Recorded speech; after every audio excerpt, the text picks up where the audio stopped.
안녕하세요. 까치살모입니다. 오늘은 카이가 사우디에 6세대 전투기와 정찰위성을 패키지로 판매한다는 소식이 들리는데요. 그 이야기를 할 것입니다. 그런데 그 내용을 이해하려면 여러분은 총 3가지 사업을 알아야 합니다. 하나는 당연히 무인전투기 사업에 대해서 알아야 하고요. 또 하나는 150kg급 무인공격기 사업에 대해서 알아야 합니다.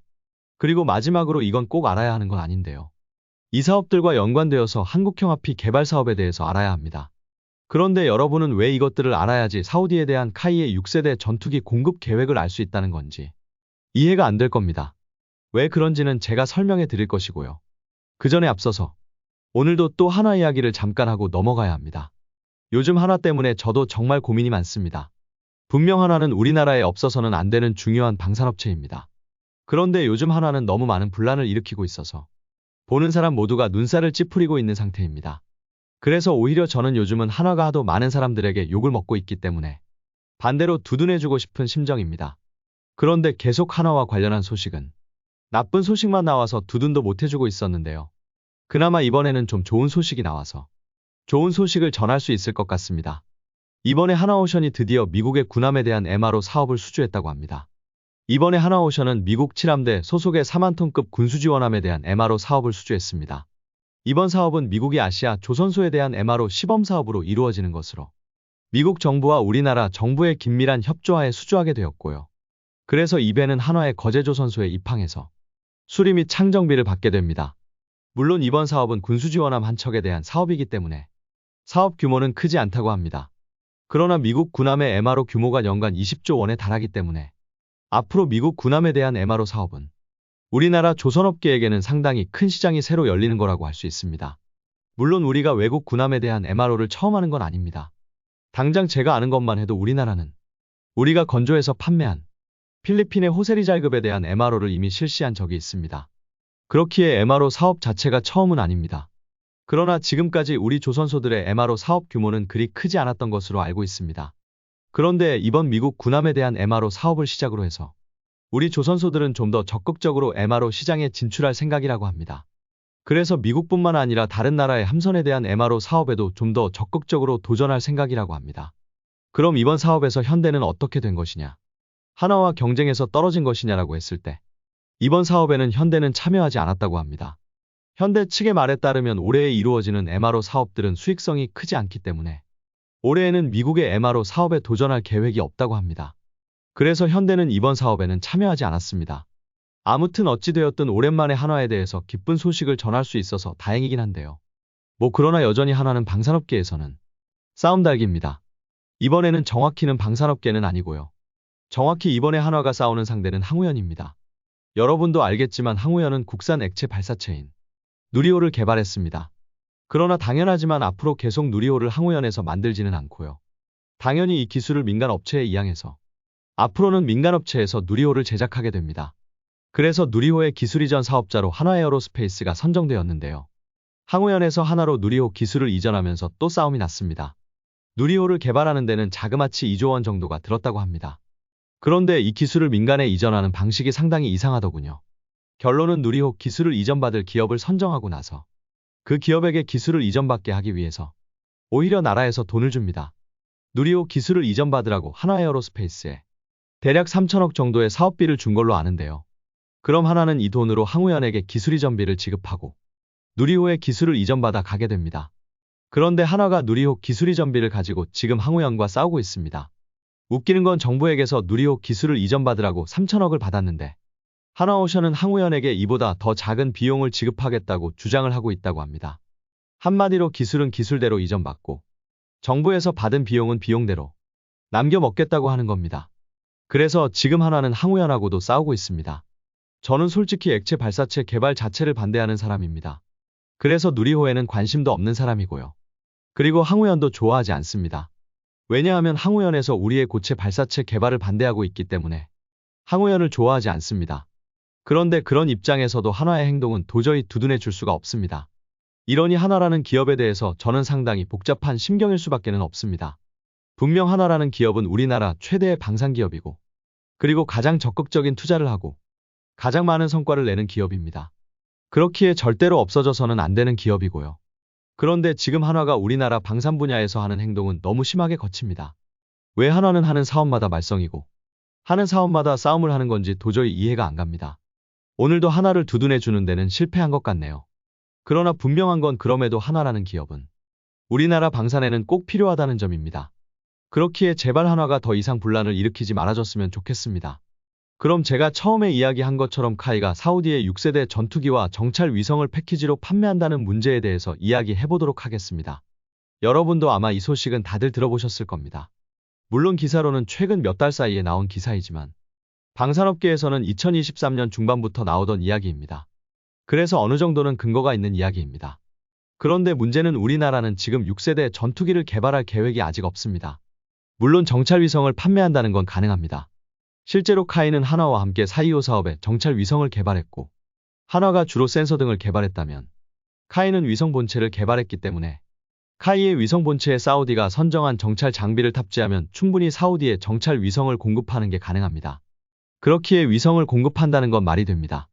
그러나 분명한 건 우리나라는 아직 6세대 전투기의 개발 계획이 없습니다. 그럼 카이가 말하는 6세대 전투기란 무엇이냐? 정확히 카이가 말하는 건 6세대 전투기가 아니라 바로 6세대 전투기를 요격할 수 있는 카운터 스텔스 능력입니다. 실제로 우리나라는 6세대 전투기를 개발하기 위해서는 너무 천문학적 비용이 들어가기 때문에 아직은 6세대 전투기를 개발할 생각이 없습니다.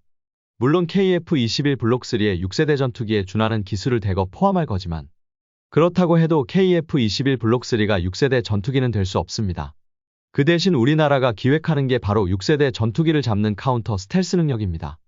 그리고 이것과 관련해서는 카이가 KF-21 블록3와 함께 작전하는 무인 전투기와 그리고 150kg급 소형 스텔스 무인기를 선보인 바가 있습니다. 결론은 카이가 사우디에 제안한 건 바로 우리 KF-21 블록3와 이 두 종류의 무인기들입니다. 그리고 지금 우리나라도 실제로 KF-21 블록3를 함께 개발할 공동 파트너를 찾고 있는 건 사실입니다. 블록1에서 인도네시아를 참여시켰듯 블록3도 많은 개발비가 들어가기 때문에 공동개발국을 찾고 있습니다. 그리고 우리나라는 정확히는 공동개발국을 한 나라를 찾는 게 아니라 두 나라를 찾고 있습니다. 왜냐하면 한 나라만 참여시키면 이 나라가 블록3를 개발할 때 어떤 주장을 하면 반대를 할 수 없기 때문입니다. 그래서 두 나라를 찾는 겁니다. 그리하면 한 나라가 이상한 주장을 하게 되면 우리나라와 나머지 한 나라가 반대를 하면 되기 때문입니다. 그리고 지분 문제에서도 한 나라만 참여시키면 그 나라에 상대적으로 많은 지분을 줘야 하기 때문에 각각 상대적으로 적은 지분을 가지는 두 나라를 찾는 중입니다. 그리고 그 후보 중에는 당연히 사우디도 포함되어 있습니다. 그러니 카이가 사우디를 블록3를 개발하는데 참여시키려 하는 건 이해가 갑니다. 그런데 문제는 카이가 제안하는 두 가지 무인기. 그러니까 무인 전투기와 150kg 무인기가 문제입니다. 왜냐하면 이 사업들은 현실적으로 카이가 할 가능성이 거의 없는 사업들이기 때문입니다. 무인 전투기는 두말할 것도 없이 대한항공이 할 가능성이 더 높고요. 원래 우리 방사청은 한 업체의 사업을 몰아주지 않고 두 업체의 사업을 분산하고 있기 때문에 카이가 KF-21을 하는 이상은 무인 전투기는 방사청이 정책적으로 대한항공을 밀고 있기 때문에 이 사업은 카이가 아닌 대한항공이 할 가능성이 압도적으로 높습니다. 그리고 더 말이 안 되는 건 바로 카이가 주장하는 150kg급 무인기 사업입니다. 카이는 소형 제트 엔진을 단 150kg급 무인기에 기술을 세 가지를 모듈식으로 교환해서 KF-21과 합동으로 더미 역할도 할 수 있고 적을 공격도 할 수 있는 무인기를 제안했습니다. 그런데 문제는 분명 우리나라에 150kg급 무인기 사업이 있긴 한데요. 이게 공군 사업이 아닙니다. 이 사업은 정확히는 드론작전 사령부의 사업입니다. 그런데 드론작전 사령부를 위해서 개발하는 150kg급 무인기가 KF-21과 합동 작전을 한다고요. 말도 안 되는 이야기입니다. 그리고 드론작전 사령부가 요구하는 무인기도 카이가 주장을 하는 소형 제트 엔진을 장착한 모델이 아닙니다. 드론작전 사령부가 요구하는 무인기는 배회폭탄입니다. 드론작전 사령부가 이걸로 뭘 하려고 하느냐? 그건 북한 상공에 몰래 침투를 해서 북한 상공에 머물고 있다가 정미사일 이동식 발사대가 동굴에서 나와서 이동을 하는 걸 포착하면 공격하는 용도입니다. 그래서 제트 엔진을 탑재하는 것도 불가능합니다. 왜냐하면 최대한 오래 상공에 머물고 있어야 하고 그러기 위해서는 속도가 느리더라도 프로펠러여야 합니다. 그래서 결론은 카이가 제안하는 150kg급 무인기는 우리 군에 요구하는 완전히 상반되는 모델입니다. 당연히 그래서 카이의 제안은 받아들여질 리가 없습니다. 결론은 이 사업도 지금 카이가 아닌 대한항공이 할 가능성이 높고 그래서 대한항공은 이미 150kg급 자폭형 무인기로 이스라엘의 하피 또는 이란의 샤헤드 드론과 거의 같은 형상의 모델을 제안 중입니다. 당연히 제트 엔진도 아니고 프로펠러 모델로요. 결론은 그래서 카이가 사우디에 제안했던 6세대 전투기를 잡기 위한 카운터 스텔스 장비로서 세 가지 장비, 그러니까 KF-21 블록3와 그리고 무인 전투기, 또 150kg급 무인기 중에서 실제로 카이가 사업자가 될 수 있는 건 KF-21 블록3 뿐입니다. 그리고 솔직히 말해서 우리나라가 준비하는 6세대 전투기에 대한 카운터 스텔스는 이 세 가지 장비만으로 이루어지는 게 아닙니다. 정확히는 오히려 가장 핵심은 정 6세대 전투기를 탐지하기 위한 탐지수단이 가장 중요하며 그 핵심에는 패시브 레이더가 있습니다. 6세대 전투기는 기존 5세대 스텔스기가 UHF 같은 장파장 레이더에는 포착이 되는 것에 반해서 아예 장파장에도 포착이 안 되는 광대역 스텔스 성능을 가지고 있습니다. 그래서 그런 장파장에도 포착이 안 되는 6세대 전투기를 탐지하기 위해서 우리가 집중적으로 개발하고 있는 게 패시브 레이더입니다. 이번에 폴란드가 자신들이 개발한 스텔스 탐지 장치 등을 우리에게 구매해 달라고 요구하기도 했지만 우리가 그런 걸 만들지 못해서 안 만드는 게 아니라 그런 장비로는 6세대 전투기를 탐지할 수 없기 때문에 필요가 없기 때문입니다. 우리가 원하는 건 바로 6세대 전투기도 탐지할 수 있는 장비이고 당연히 탐지 장비는 여러 가지가 있지만 그 중에서도 우리가 집중하는 건 패시브 레이더입니다. 결론은 그래서 6세대 전투기에 대한 카운터 스텔스는 이 패시브 레이더가 빠져서는 아무런 의미가 없습니다. 결론은 우리나라는 패시브 레이더나 아니면 센서 퓨전 등 여러 가지 방법을 동원해서 6세대 전투기를 탐지하고 거기에 무인 전투기를 보내서 6세대 전투기를 포착한 다음에 KF-21과 무인 전투기로 6세대 전투기를 요격할 생각입니다. 그래서 지금 카이가 사우디에 제안하고 있는 건 완벽한 6세대 전투기에 대한 카운터 스텔스도 아니라는 이야기입니다. 그런데 최근에 공군 사업으로 자폭형 드론 사업이 하나가 본격화되는 중입니다. 그건 다름 아닌 이스라엘로부터 도입한 하피를 대체하기 위한 한국형 하피 도입 사업입니다.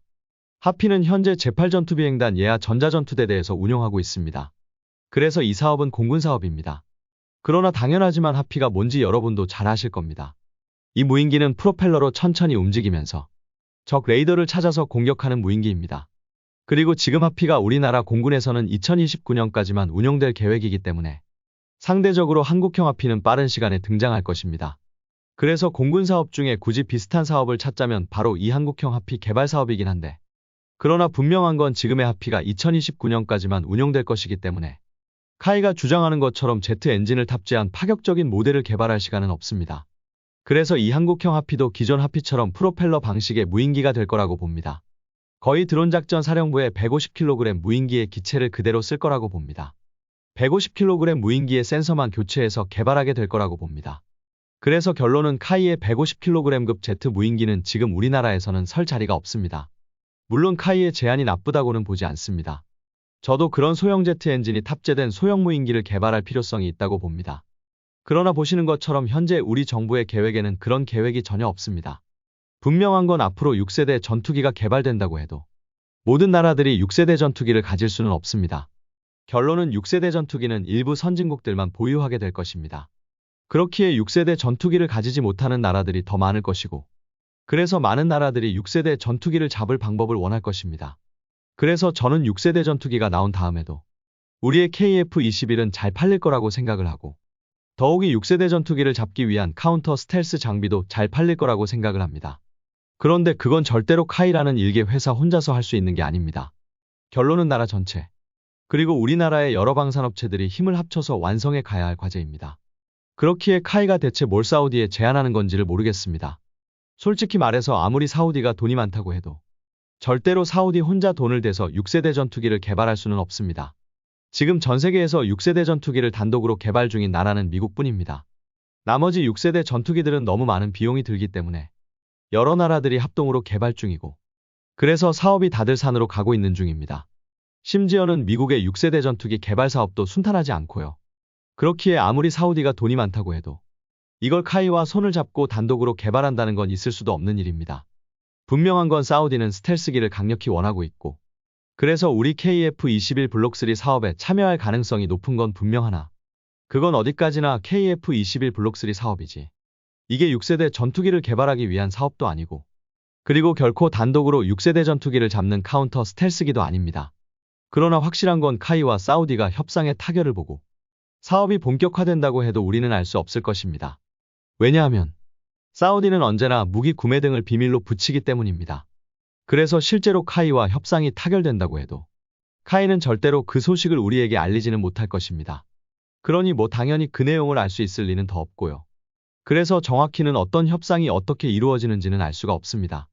솔직히 이번 소식도 원래는 사우디 측에서 비밀로 하려는 걸 일부 내용이 특정 언론에서 유출된 것으로 알고 있습니다. 그래서 진짜 카이와 사우디의 협상 내용은 알 수도 없고 협상이 잘 타결될지도 아니면 실패할지도 알 수가 없습니다. 다만 분명한 건 그 협상 내용에는 사우디가 우리 KF21 보라매의 블록3 사업에 참여하기 위한 내용도 있을 건 분명하다고 봅니다. 그렇기에 이 협상이 잘 타결되어서 좋은 결과가 있기를 기원합니다. 여러분은 이 문제를 어떻게 보시나요? 지금 카이가 사우디와 협상하고 있는 내용은 무엇이라고 생각을 하시나요? 이상 영상 봐주셔서 감사합니다.